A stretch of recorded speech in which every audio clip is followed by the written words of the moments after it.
subsídios.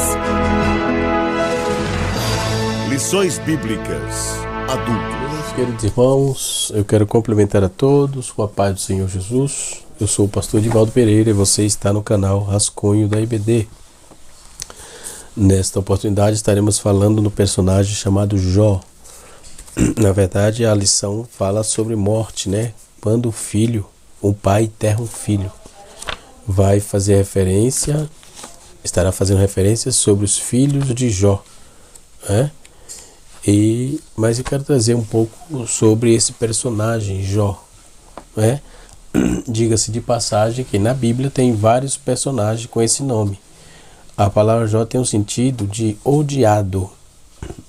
Há dois nomes na Bíblia do Antigo Testamento com esse nome. Primeiro, o filho de Zacar, lá em Gênesis capítulo 46, versículo 13, e também o chamado Jezube, que ele também é chamado de Jezube, em Números capítulo 26, versículo 24, e 1 Crônicas, também é chamado de Jezube, em 1 Crônicas 7, 1. Então a forma hebraica para o nome é Iob, que como se vê nos textos, né? E podemos observar dentro desse contexto todo. Jó do livro, primeiro tem esse Jó, o terceiro filho de Zacar, e depois tem o Jó do enigmático livro, né? As qualificações dele e a derivação do significado do nome, né? Quer dizer E alguns supõem que Jó nunca realmente existiu. Existem esses pensamentos assim, né? Mas eu estou falando isso a título de conhecimento, que vai que você ouve alguém falar assim, você se espanta tanto. Não precisa se espantar, porque tem gente que pensa assim, alguns estudiosos, que o livro do seu nome é apenas uma novela romântica filosófica, né? Não é um livro verdadeiramente histórico. De fato, o significativo de alguns reputam como isso é um sinal inequívoco da natureza histórica desse homem, né? Então tudo isso aqui é para ser jogado fora, porque Jó existiu assim também como o seu livro, né? Jó é a figura central do seu livro, né? Cujas marcas é a experiência, traz o problema do mal, né? E fornecido como em um estudo da antiga natureza filosófica e teológica, né? A questão aí, esse é um dos mais difíceis problemas da filosofia de se entender, né, sobre a questão do mal. E o livro de Jó foi uma figura humana literal, conforme cremos. Então ele pode ter sido um cheque que vivia perto do deserto da Arábia, dos tempos dos patriarcas. No Antigo Testamento não há qualquer menção à lei mosaica nesse livro, né? E o texto sai dizendo assim: houve um homem na cidade de Ur, cujo nome era Jó, e Deus dá testemunho dele, né? Então é possível que Jó fosse um personagem histórico ou um autor posterior, conhecido na história mediante a tradição oral, né? E tenha reduzido aí a forma escrita. Mas vamos ficar com o que diz a Bíblia. Jó é apresentado como um homem piedoso, justo, ao ponto do próprio Deus admirá-lo, mas em face de um desafio lançado por Satanás quanto à genuidade da retidão de Jó. O texto diz que o próprio Deus ele fez referência à retidão de Jó, ok? Jó, nós vamos ver que em certo momento a própria esposa dele foi envolvida em um redemoinho do desespero, né? Tendo convidado Jó a amaldiçoar Deus e morrer. Capítulo 2, versículo 9. Né? Já os consoladores de Jó defendiam a teoria de que o sofrimento sempre resulta das más ações, né? Que temos aqueles amigos de Jó. Nós temos aula no canal, aula anterior aí, que estou trazendo uma historicidade um pouco mais completa, né? Sobre o Jó. Jó foi restaurado em sua saúde, sua sorte também tendo se tornado mais próspera do Oriente do que antes, ou melhor, o livro ainda, por assim dizer, não se sabe a resposta do problema do mal, né? Mas é o que está escrito no livro de Jó. A resposta de Jó é que a presença de Deus experimentada resolve todos os nossos problemas na terra, nos céus, né? Então a presença sabemos que é extra-racional, né? Ou seja, intuitiva e misticamente. já tem o seu livro, né? Então as características do livro aqui vai narrar episódio do patriarca, né? Quanto a lei mosaica ainda não havia sido promulgada, ou seja, Jó vem antes da lei de mosaica, ou seja, dos livros que na tradição cristã é dito que foi Moisés que escreveu, né? O Pentateuco. E os intérpretes do Antigo Testamento, alguns modernos, continuam favorecendo a data mais antiga do livro. Ver sobre data quanto a...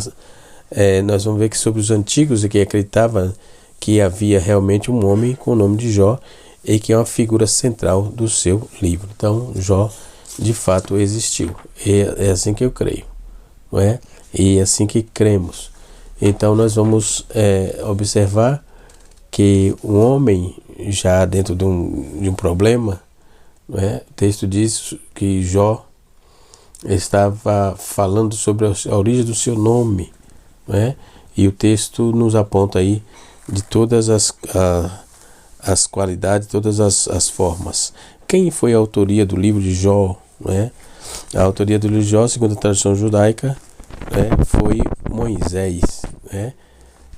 Segundo o documento chamado Baba Batra, número 14, né? Que, embora isso, segundo os outros, estejam qualquer indicação de que Jó tenha escrito qualquer porção da obra, né? E assim sucessivamente. Então são algumas intrigas que temos ali dentro dessa questão, tá certo? Mas fora isso, Jó realmente não é uma figura mitológica. Jó é uma figura real. Ponto. É o que está escrito na palavra de Deus, né? E o texto da nossa lição diz assim: quando os pais sepultam os filhos, não é? Ainda tudo indica que Jó tinha vivido na época dos patriarcas, fundadores de Israel. Quando faz menção, quem é esses camaradas? Era Isaac, Abraão, Isaac e Jacó, cerca de 2100 a 1800 a.C. Jó era um homem nascido na cidade no norte da Arábia, na terra de Uz, não é? Outras informações que vamos pesquisar, Jó viveu numa época pré-mosaica, antes mesmo de Abraão, entre os séculos 25 a 28 a.C., né?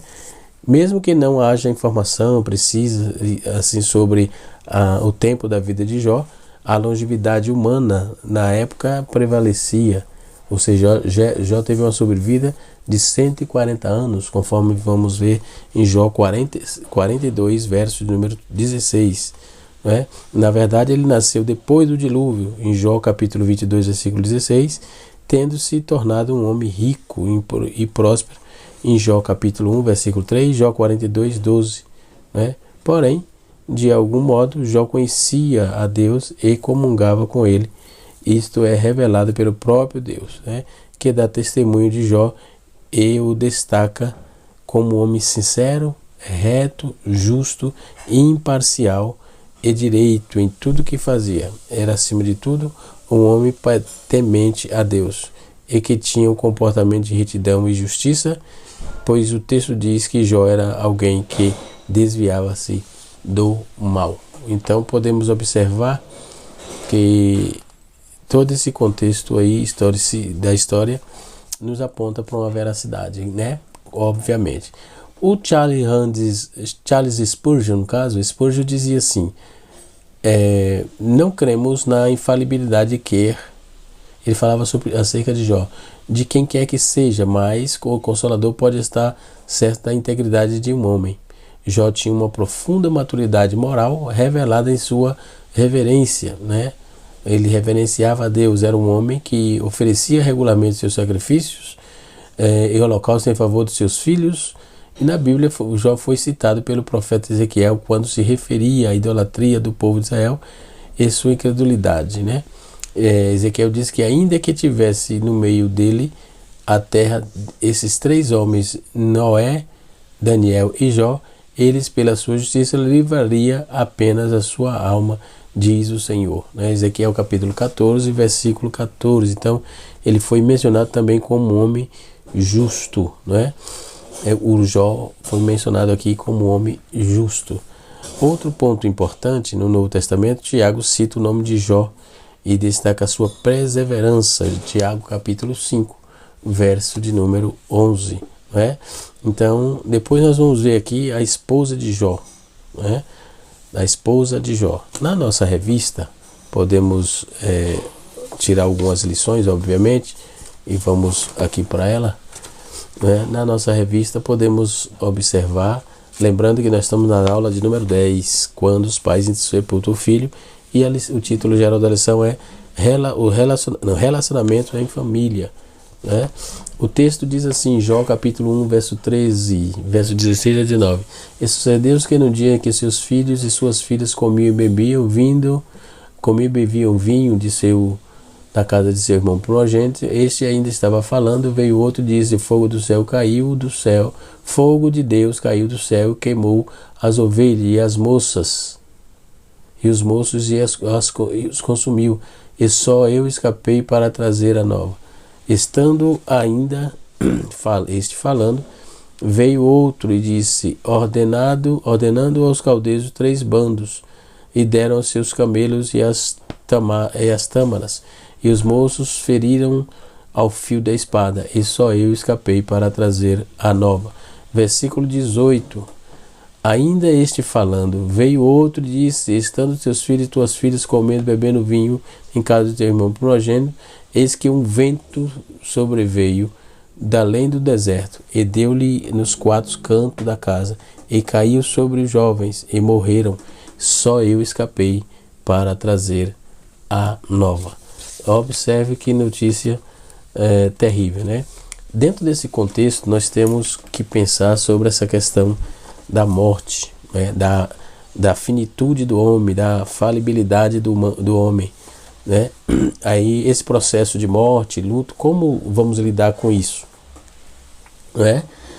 Talvez você esteja passando por algum processo que já tenha sofrido em algum momento na vida, com a perda de alguém, ou quem sabe você esteja seja uma daquelas pessoas que se prefere nem tocar no assunto, pois tem um dia que isso vai acontecer. Né? O maior medo do homem é da sua infalibilidade, da sua falibilidade. Ele é falível e ele tem medo disso. O homem tem medo da morte. Um dia vai passar tudo, ele vai perecer, ele é falível, né? Então a sua falibilidade é um problema que o homem carrega. Talvez o termos é um tabu quando vamos lidar com a questão da morte, não é? Chega a ficarmos perdidos, perplexos, sem saber o que fazer. Falar da morte não é algo comum, né? Costumamos pensar na vida, nos nossos planos, nos nossos sonhos, nas nossas conquistas, nas perspectivas, né? Chegadas e etc. E anulamos o fato da finitude, da nossa finitude, da partida, das perdas, ou seja, da morte, que também é parte do ciclo da nossa vida. É importante ressaltar que falar no assunto é fundamental para entendermos e sabermos quando lidar de forma mais justa quando esta hora chegar. Né? Vamos entender um pouco o significado dos luto. Né? Morte e luto é um problema. Luto, a palavra luto significa, a palavra vem definir bem, e ela diz assim, luto vem do latim, que significa sentimento profundo de tristeza e pesar pela morte de alguém. Então, para a psicologia, o luto está ligado ao processo, né, que envolve a perda em diversos contextos. E pode ser muito mais abrangente, porém vamos focar aqui na definição geral da palavra. Né? Em nossa cultura, ninguém é preparado para vivenciar processo de perda. No Brasil, na nossa cultura, ninguém tem esse preparo. Mesmo sabendo que mais cedo ou mais tarde estaremos diante desta situação. O certo é que o luto, a morte, a perda é um assunto que pouco se fala. Não é? E quando é que você vai enterrar os seus filhos? Essa notícia que Jó recebeu no capítulo 1. Quem era Jó? Eu já trouxe aqui a historicidade, né? Aí Jó, tudo que se sabe a respeito da esposa de Jó é que está registrado no capítulo 2, né? Ela ganhou a fama de uma mulher insana, ambiciosa por causa da perda de todos os bens materiais que foram mortos e os seus filhos foram mortos por tragédia, ainda foi vítima de feridas purulentas, dos quais ela teve a repugnância. Todavia fazia o seu papel de esposa, não abandonando o patriarca, né? Indiscutivelmente a esposa de Jó foi perdendo a paciência, né? E diante da provação de seu esposo, seu desespero bateu e ela pediu para que Jó o amaldiçoasse, né? E os filhos de Jó, eles estavam atentos de modo que viver de seus, Jó vivia atento sobre o modo de viver dos seus filhos, né? Estes tinham uma rotina social de banquete, de comida, de bebida, e a Bíblia mostra que o pai apresentava sacrifício a Deus por seus filhos, orava por eles todos os dias, ou seja, havia zelo e cuidado do patriarca para o bem-estar espiritual dos filhos, né? O primeiro tópico é a família de Jó. O segundo tópico é lidando com a morte dentro da família, que é o que nós estamos trazendo aqui de forma mais prática, de forma mais objetiva, né? Desde cedo nós aprendemos que os seres vivos nascem, crescem, reduzem-se e morrem. Não necessariamente tudo ocorre nessa ordem. O certo é que ao nascer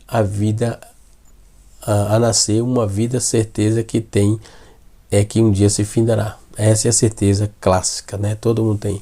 Embora todos saibam que de fato ninguém busca informação que ajude a entender esse processo de luto, processo da perda, não é? Para saber lidar dessa forma adequada com esse momento de dor, sem alguns prejuízos, né? Sem grandes, aliás, prejuízos. Quando pensamos na vida e que o que vem à mente é sempre alegrias, conquistas, projetos, estudos, trabalhos, vitórias, facilidades e etc. Esquecemos aí de apontar, né? Esquecemos que nem tudo são flores. Aliás, as flores não podem ter espinho se não pode machucar. Deixam marcas, feridas, cicatrizes, cujas cicatrizes elas sempre vão estar ali. Talvez por isso tenhamos tanta dificuldade quando enfim a dor da perda vem nos afligir. Quando isso acontece, né? Então, quando os filhos de Jó, eles estavam atentos, Jó ele prestava sacrifício a Deus pelos seus filhos. E como é lidar com a morte? Jó e sua esposa foram surpreendidos pelas mortes dos filhos, né? Relata o momento que a notícia de seus filhos chega à casa de Jó, e quando tudo parecia normal, a morte o surpreendeu. Todos os seus filhos morreram. Deus não nos criou para morrer, mas para uma maldição. Mas a morte é uma maldição, advinda do pecado, e é só o Senhor Jesus que é capaz de cravar, né? Cravar essa maldição no leão da cruz, né? Assim todos ficaram perplexos diante da morte, principalmente quando se envolve alguém próximo de nós. Por isso a palavra de Deus nos mostra que devemos estar consciente quanto à realidade da morte. Não temos domínio nenhum sobre ela, entretanto a nossa confiança está em Cristo, e por causa da sua ressurreição podemos afirmar que a morte não nos reterá na sepultura, não é? Mas servirá de meios para adentrar a vida eterna, com o nosso Salvador. As razões da tristeza do luto de Jó, não é? De acordo com o próprio livro, nós vamos ver que as razões, ele tinha razão, a família vivia feliz, capítulo 1, versículo de 1 a 5, e nesse contexto Satanás desafiou a fidelidade dele e atacou frontalmente com a morte de seus filhos, né? E a Bíblia não fala, mas o sepultamento dos filhos de Jó, certamente ele aconteceu, né? É importante ressaltar que uma perda como essa traz tristeza imensa, são lacunas que se abrem, né? Então a palavra de Deus nos mostra diz que há tempo para tudo, há tempo de sorrir, tempo de chorar, a tristeza é o choro, passar a fazer parte da vida de Jó, e outrora que ele era feliz, né? A fidelidade ao Senhor em meio à dor, no capítulo 1 de Jó, mostra a reação do patriarca diante da notícia trágica, né? Da notícia de morte dos seus filhos. Podemos observar que quanto à morte, como fazemos quando a morte resolve levar aqueles que amamos? Não existe fórmula mágica, não é? Para dizer exatamente como vamos passar por esse momento.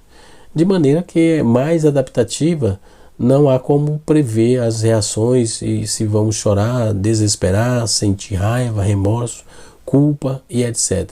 Né? Porque tudo depende da forma de como ocorreu a situação.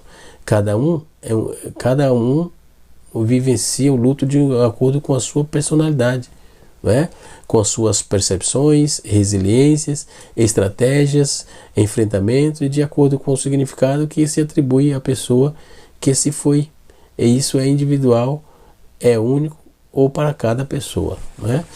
Então, mais através de alguns estudos, nós vamos observar que existem algumas atitudes importantes que vai ponderar essa relação da morte e o luto.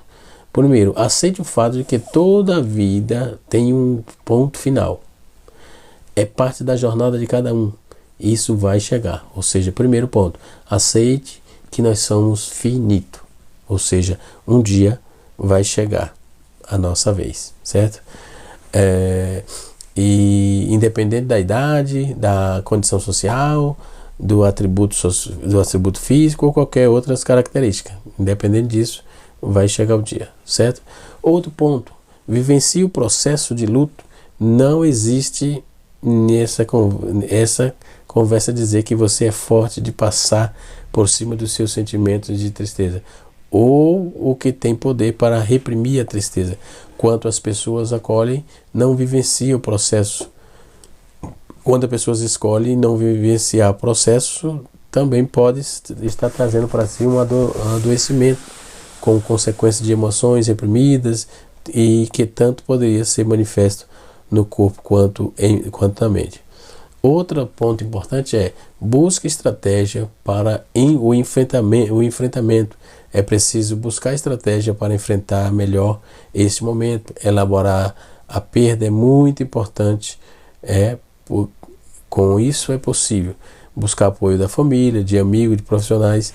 Não sofra sozinho, não se isole. Muitos se apegam à fé, procuram pensar nas coisas boas vividas com essa pessoa e que se foi, né? Quarto ponto importante: não foque no fato de si mesmo, de si. Tente não se culpar ou viver em busca de culpado pelo fato, né? Normalmente, no momento da morte, as pessoas sempre questionam e ficam a pressas, né? O pensamento, por quê, o que é, por que fulano, o que era fulano, o que disseste, o que tem feito diferente, se não tivesse deixado o meu filho sair, se eu tivesse feito algo diferente, talvez não seria assim, talvez pudesse estar com ele. São inquirimentos que se faz e não se tivesse internado no hospital, por exemplo. Esse pensamento nunca teve fim e quando ocupa a mente constantemente pode gerar em angústia intermináveis, né? Interminável. Então, por que carregar a culpa? Por que carregar a culpa? Porque a culpa que não é sua e passa na mente. Processar uma série de pensamentos é como consequência para desencadear alguns transtornos mental, como depressão ou alguns tipos de transtorno de necessidade, de ansiedade. Lembre-se que os porquês são infinitos e preciso combatê-los, não é? Traçando um paralelo entre o início e o fim da vida, nós podemos chegar aqui à seguinte conclusão: assim quando uma pessoa nasce, nos adaptamos a esse novo ser e que será somado, né, integrado à nossa existência, e não sabemos o que separar, como agir, e assim vamos aprendendo a contar mais um, né? Com a morte também passamos por um novo processo de readaptação, né? E assim sucessivamente. Então, quando vamos trabalhar isso, as razões da tristeza, do luto da sua mulher, a lição, o tópico de número 2, lidando com a morte dentro da família. razões para a tristeza de luto de Ló e sua mulher. De certo, Ló já tinha uma família feliz. Nesse contexto, Satanás desafiou a fidelidade dele. Ao saber disso, atacou frontalmente com a morte dos seus filhos, né? A Bíblia não fala do sepultamento dos filhos de Jó, mas certamente, não é? Ele aconteceu, e é importante ressaltar que uma perda como esta traz aí tristeza, traz uma tristeza, uma perda como essa traz tristeza muito grande, imensa, né? A palavra de Deus diz que há tempo para tudo, há tempo de sorrir e tempo de chorar. O tempo de choro passa a fazer parte da vida da família de Ló e a fidelidade ao Senhor. No capítulo 1, Jó mostra a reação do patriarca, não é? E diante da notícia trágica da morte dos seus filhos, Jó rasgou o manto da sua cabeça, lançou-se terra e disse e adorou ao Senhor, aquele que iniciou o processo da vida. Esta passagem bíblica nos mostra que a dor da perda não passa, mas o processo de aceitação torna-se o luto mais digno que tem, certo? Então, podemos observar no tópico de número 3, o cristão e o luto. O cristão e o luto. Não culpe Deus, primeiro. Vivendo o luto, mantenha a esperança. Não culpe Deus, Deus não tem culpa de nada, certo? Não é muito difícil, nos momentos de perdas, de inesperado, o ser humano se desesperar. Eu já vi isso acontecer, e até mesmo numa família remota minha, mas aconteceu isso, né? O pessoal vivia numa vida totalmente pregressa, e um dia o cara ficou doente, foi para o hospital e morreu. Segundo o médico, foi no período do Covid, segundo o médico, foi de Covid-19. Né? E o pessoal não quis aceitar a morte dele, falando mal de Deus, disse que Deus não podia ter deixado acontecer isso, e aquele negócio todo, culpando a Deus. Não faça isso, né? O ser humano, ao se desesperar, passa a blasfemar contra Deus. Não é isso que aprendemos, né? A Bíblia diz que, em Jó, capítulo 1, verso 21 e 22, o antigo patriarca nos ensina a viver a confiança em Deus, mesmo no momento delicado da morte e inesperada de um ente querido, né? Nem sempre saberemos o motivo da morte de uma pessoa, né?